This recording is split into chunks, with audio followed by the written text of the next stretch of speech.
C Wright Mills and the power elite. In all of his writings, Mills interprets the world through a theoretical perspective very much influenced by Max Weber. He concentrated particularly on power elites within business and their political influence. He examined the extent to which business elites were tied in with military and government elites. He was interested in this relationship because of its historical and political significance in a nation that subscribes to an ideology of democracy. We are, he suggested, now caught up in a disastrous rift of emerging power elite in which, in the name of crackpot realism, is carrying us ever closer to catastrophe. In the book, The Power Elite, Mills made explicit his belief that the American doctrine of the balance of power is an ideal showing less vigor today than was true in the past. According to Mills, there is a power elite in modern societies, an elite who command the resources of vast bureaucratic organizations that have come to dominate industrial societies.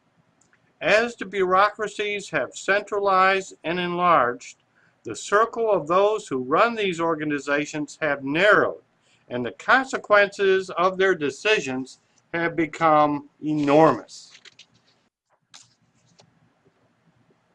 According to Mills, the power elite are the key people in the three major institutions of modern society: the economy, the government, and the military.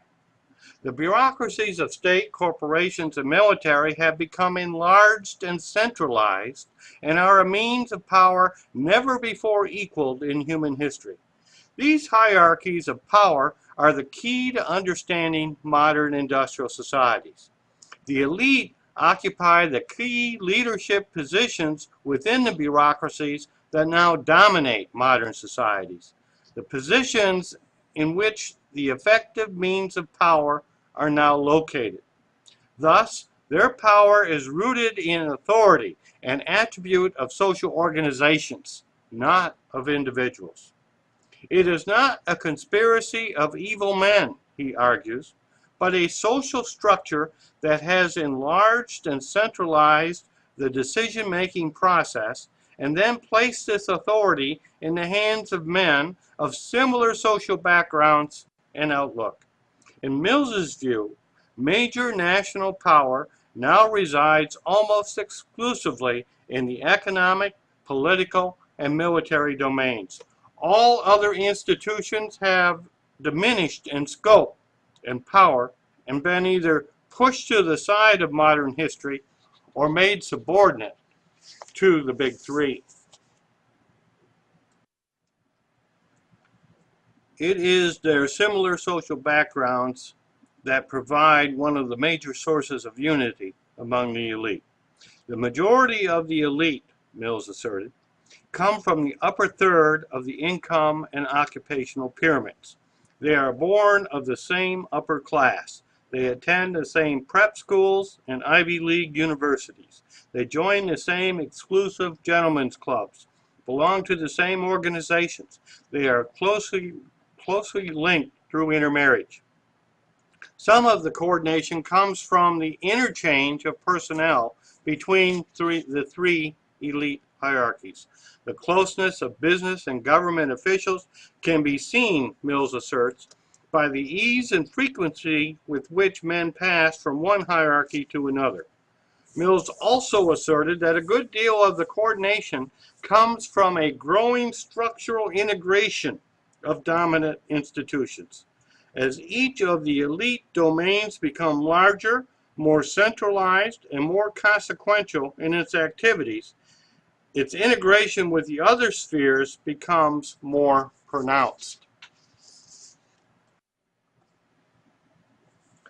Of the three sectors of institutional power, Mills claims, the corporate sector is the most powerful. But the power elite cannot be understood as a mere reflection of economic elites. Rather, It is the alliance of economic, political, and military power. Mill saw two other levels of power in American society, below the power elite. At the bottom are the great masses of people. Largely unorganized, ill-informed, and virtually powerless, they are controlled and manipulated from above. The masses are economically dependent. They are economically and politically exploited. Because they are disorganized, the masses are far removed from the classic democratic public in which voluntary organizations hold the key to power. Between the masses and the elite, Mill saw a middle level of power, composed of local opinion leaders and special interest groups. They neither represent the masses nor have any real effect on the elite. Mill saw the American Congress and American political parties as a reflection of this middle level of power. Although Congress and political parties debate and decide some minor issues, the power elite ensures that no serious challenge to its authority and control is tolerated in the political arena. The positions of the elite allow them to transcend the ordinary environments of men and women. The elite have access to levers of power that make their decisions, as well as their failure to act, consequential.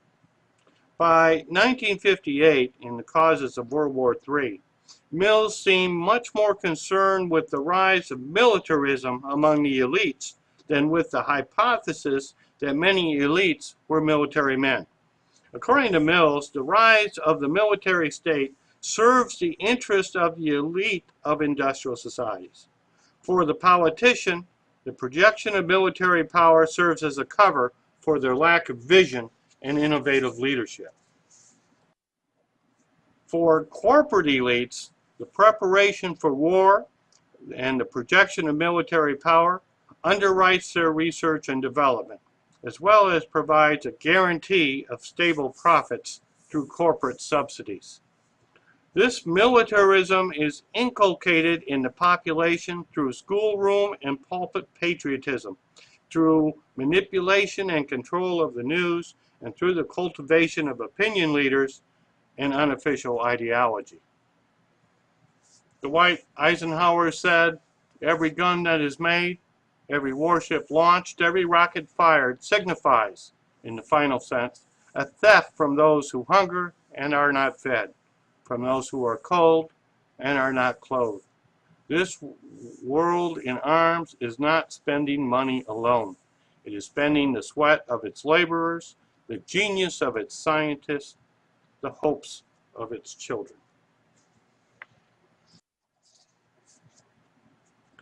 But it is not just the existence of a power elite that has allowed this manufactured militarism to dominate American society. It has also been enabled by the apathy and moral insensibility of the masses, and by the political inactivity of intellectuals in both communist and capitalist countries. Most intellectual, scientific, and religious leaders are echoing the elaborate confusions of the elite.